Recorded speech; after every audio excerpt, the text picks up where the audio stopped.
এটি কোনো সাধারণ ভিডিও নয়। যদি তোমার ফিডে এসে থাকে ডেফিনেটলি তুমি অত্যন্ত ভাগ্যবান, কারণ এটা ইউনিভার্সের ইন্ডিকেশন। কারণ এই ছোট্ট ভিডিও তোমার জীবন বদলে দিতে পারে, তোমার জীবনে বহু পরিবর্তন এনে দিতে পারে, ম্যাজিক ঘটাতে পারে, জীবনে অর্থ ধনসম্পত্তির বিপুল পরিমাণে বৃষ্টি করতে পারে। এই ছোট্ট ভিডিওর মাধ্যমে কি করতে হবে?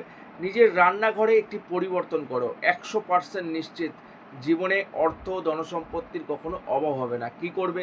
শুক্রবার দিন করতে হবে, সকালবেলা করতে হবে। একটি কাচের ছোট কোটো নিয়ে নেবে এবং সেই কোটোর মধ্যে নুন ভর্তি করবে, তার মধ্যে 5টা ফুলযুক্ত লবঙ্গ অবশ্যই রেখে দিয়ে কাচের কৌটোটা ভালো করে আটকে রান্নাঘরের উত্তর দিক কিংবা উত্তর পূর্ব কোণে অবশ্যই কাচের কৌটোটি রেখে দেবে, একটু উঁচুর দিকে করে। 100% নিশ্চিত কিছুদিনের মধ্যেই রেজাল্ট মিলতে শুরু করবে, অর্থ ধনসম্পত্তির বিপুল পরিমাণে আগমন ঘটবে। করেই দেখো। ভিডিওটি অবশ্যই শেয়ার করো এবং কমেন্টে জয় মা তারা লিখতে কিন্তু ভুলে যাবে না।